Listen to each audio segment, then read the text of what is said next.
میاں بیوی کو ہم بستری کرنے کا کتنا ثواب ملتا ہے؟ حضرت عائشہ رضی اللہ عنہا نے عرض کیا، یا رسول اللہ صلی اللہ علیہ وسلم، عورتوں کو تو بہت ثواب مل گیا، مردوں کے؟ بسم اللہ الرحمن الرحیم۔ محترم ناظرین، اسلام ایک ایسا خوبصورت دین ہے جس میں ہر مسئلے کی وضاحت اور ہدایت موجود ہے۔ ہر حلال اور جائز کا قدم قدم پہ نیکیاں ہیں اور حرام گناہ پہ گناہ بھی ہیں۔ علماء کرام نے انسان کی رہنمائی کرتے ہوئے ہر جائز اور حلال کام پہ نیکیوں کے بارے میں متعارف کروایا ہے، اور ساتھ ہی دینی تعلیم کو فروغ دیتے ہوئے جائز کاموں پر ثوابوں کے بارے میں بھی بتایا ہے۔ اسی طرح حلال اور جائز رشتوں میں حقوق کو سر انجام دینا بھی ثواب کے زمرے میں آتا ہے۔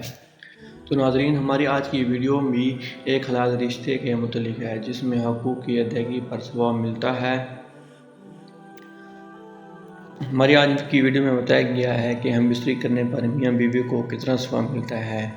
تو ناظرین، ثواب کے بارے میں جاننے کے لیے گزارش ہے کہ ویڈیو کو آخر تک لازمی دیکھیے گا۔ محترم ناظرین، ایک حدیث میں آتا ہے، حضرت عائشہ صدیقہ رضی اللہ عنہا نے فرمایا، یا رسول اللہ صلی اللہ علیہ وسلم، عورتوں کو تو بہت ثواب مل گیا، مردوں کے بارے میں کیا ارشاد ہے؟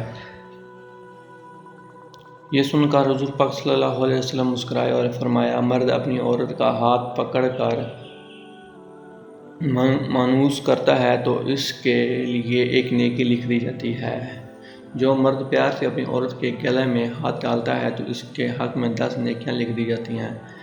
جب وہ عورت سے معاشرت کرتا ہے تو دنیا و مافیہ سے افضل ہوتا ہے۔ جب غسل کرتا ہے تو بدن کے جس بال پر پانی گزرتا ہے تو اس کے لیے ہر بال کے بدلے میں ایک نیکی لکھ دی جاتی ہے اور ایک گناہ معاف ہو جاتا ہے اور ایک درجہ بلند کر دیا جاتا ہے۔ اور غسل کرنے کے عوض میں جو چیز دی جاتی ہے وہ دنیا اور مافیہ سے بہتر ہے۔ اور بے شک اللہ تعالیٰ نے انسان پر فخر کرتا ہے اور فرشتوں سے کہتا ہے کہ میرے بندوں کی طرف دیکھو کہ ایسی سرد رات میں غسل جنات کے لیے اٹھا اور اس بات پر یقین رکھتا ہے کہ اس کا رب میں ہوں، تو تم اس بات پر گواہ ہو کہ میں نے اس کو بخش دیا۔ سبحان اللہ! ہم بستری کرنے کا کتنا ثواب ملتا ہے۔ خوش قسمتی کی بات ہے کہ زنا سے بچنے کے لیے شادی کرنے والے کو ہم بستری پر بھی اجر و ثواب حاصل ہوتا ہے۔ جیسا کہ حضرت ابو ذر رضی اللہ عنہ سے مروی ہے کہ کچھ صحابہ کرام رضی اللہ عنہم اجمعین نے نبی کریم صلی اللہ علیہ وآلہ وسلم سے عرض کیا کہ اللہ کے رسول صلی اللہ علیہ وآلہ وسلم، امیر لوگ اجر و ثواب میں بڑھ گئے ہیں کیونکہ وہ ہماری طرح نماز بھی پڑھتے ہیں اور روزے بھی رکھتے ہیں، البتہ ان میں سے یہ بات زائد ہے، وہ اپنا اضافی مال اللہ کی راہ میں صدقہ کرتے ہیں، جبکہ ہم غریب یہ نیکی کرنے سے محروم ہیں۔ تو نبی کریم صلی اللہ علیہ وآلہ وسلم نے فرمایا، کیا تمہارے لیے اللہ تعالیٰ نے ایسی چیز رکھی ہے کہ ان کے ذریعے تم بھی صدقہ کا ثواب حاصل کر سکتے ہو؟ مثلاً ہر بار سبحان اللہ کہنا صدقہ ہے، اللہ اکبر اور الحمدللہ کہنا بھی صدقہ ہے، نیکی کا حکم دینا صدقہ ہے، برائی سے روکنا صدقہ ہے، بیوی سے بستری کرنا صدقہ ہے۔ جب نبی کریم صلی اللہ علیہ وسلم نے یہ بات کہی تو بعض صحابہ کرام رضوان اللہ تعالیٰ علیہم اجمعین نے عرض کیا کہ اللہ کے رسول صلی اللہ علیہ وآلہ وسلم، ہم لوگ تو ہم بستری کے ذریعے اپنی شہوت پوری کرتے ہیں، تو پھر اس میں صدقہ کا ثواب کیسے؟ تو نبی کریم صلی اللہ علیہ وسلم نے ارشاد فرمایا کہ تمہارا کیا خیال ہے، اگر کوئی شخص حرام کاری کے ذریعے شہوت پوری کرے تو کیا اس سے گناہ ہوگا؟ صحابہ کرام نے عرض کیا، جی ہاں۔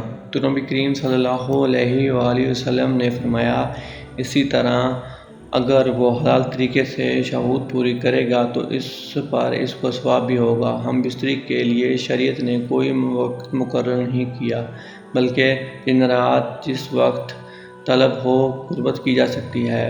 بیشتر طریقہ بیوی حالت حیض نفاس میں نہ ہو۔ بعض لوگ ہم بستری کے لیے رات اور بعض دن کا اور صبح کا وقت تجویز کرتے ہیں، لیکن ہم بستری کا مناسب وقت وہی ہے جب انسان کو اس فعل کی طلب اور آرزو پیدا ہو۔ اس وقت ہم بستری کرنا سب سے زیادہ مناسب اور قابل لذت ہو سکتا ہے، چونکہ ہم بستری کی طلب خاوند کو دن کے وقت بھی ہو سکتی ہے۔ اس لیے نبی کریم صلی اللہ علیہ وسلم نے فرمایا، عورت اپنے شوہر کی موجودگی میں اس کی اجازت کے بغیر نفلی روزہ بھی نہ رکھے۔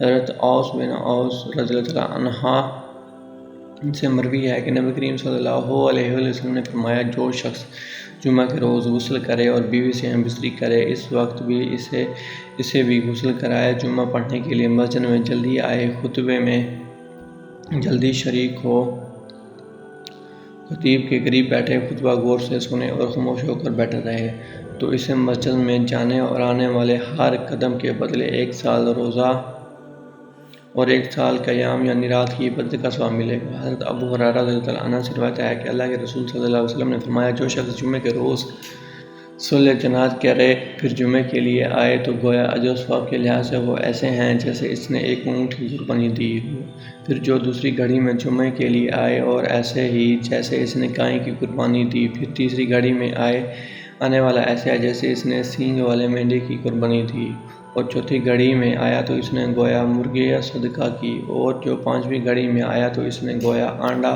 اللہ کی راہ میں صدقہ کیا۔ یہ حکم اس لیے ہوا کہ غیر محرم عورتوں پر مرد کی نظر کا پڑنا اور ان کی نظر کو گناہ گار نہ کر سکے۔ اس سے بچنے کے لیے ایک حدیث ہے جس کا مفہوم کچھ یوں ہے کہ سیدنا جابر رضی اللہ عنہ سے روایت ہے کہ رسول اللہ صلی اللہ علیہ وآلہ وسلم نے ایک عورت دیکھی تو اپنی بیوی زینب رضی اللہ عنہ کے پاس آئے، وہ کھال کو دباغت دے رہی تھی۔ آپ صلی اللہ علیہ وسلم نے ان سے اپنی بشری ضرورت پوری کی، پھر اپنے صحابہ رضی اللہ عنہ کے پاس آ کر فرمایا غیر عورت شیطان کی صورت میں آتی ہے اور شیطان کی صورت میں جاتی ہے، لہٰذا تم میں سے کوئی کسی عورت کو دیکھ لے تو اپنی بیوی کے پاس چلا جائے، یہ کام اس کے دل سے وسوسے کو دور کر دے گا۔ آدمی جب سفر سے واپس آئے تو اپنی بیوی کو اپنی واپسی سے آگاہ کر دے، بلکہ اپنے آنے کے صحیح وقت اس کو باخبر رکھے تاکہ بیوی شوہر کے لیے خود کو تیار کر لے اور وہ اپنے آپ کو صاف ستھری بنا لے، خوشبو لگا لے، پن سنور لے، اور مرد کے لیے مشروع ہو کہ واپس آ کر اپنی بیوی سے جمع کرے۔ میاں بیوی کا باہم ایک دوسرے کو بوسہ دینا چومنا نہ تو یہ دور جدید کی اختراع ہے نہ ہی مغربی عادات میں سے ہے، بلکہ یہ تو اسلامی طریقہ ہے جس پر ہر دور کے مسلمان کارآباد رہے ہیں، بلکہ اسلام نے تو یہاں تک کہا ہے کہ بیوی کا بوسہ لینے سے نہ روزہ ٹوٹتا ہے اور نہ وضو۔ معاشرت کی ابتدا چھیڑ چھاڑ اور بوسہ و کنار سے ہو، اس لیے رسول اللہ صلی اللہ علیہ وسلم نے ارشاد فرمایا تم میں سے کوئی شخص اپنی بیوی پر مثل جانوروں کی طرح نہ پڑ جائے، بلکہ دونوں کے درمیان پہلے قاصد ہونا چاہیے۔ پوچھا گیا اے اللہ کے رسول قاصد کون؟ آپ صلی اللہ علیہ وسلم نے ارشاد فرمایا بات چیت اور بوسہ۔ اس حدیث کی بنا پر امام غزالی رحمۃ اللہ علیہ اپنی کتاب احیاء العلوم میں لکھتے ہیں جب شوہر خواہش پوری کر چکے تو اسے چاہیے کہ اپنی بیوی کو بھی اس بات کا مزہ دے کہ وہ بھی اپنی خواہش پوری کر لے۔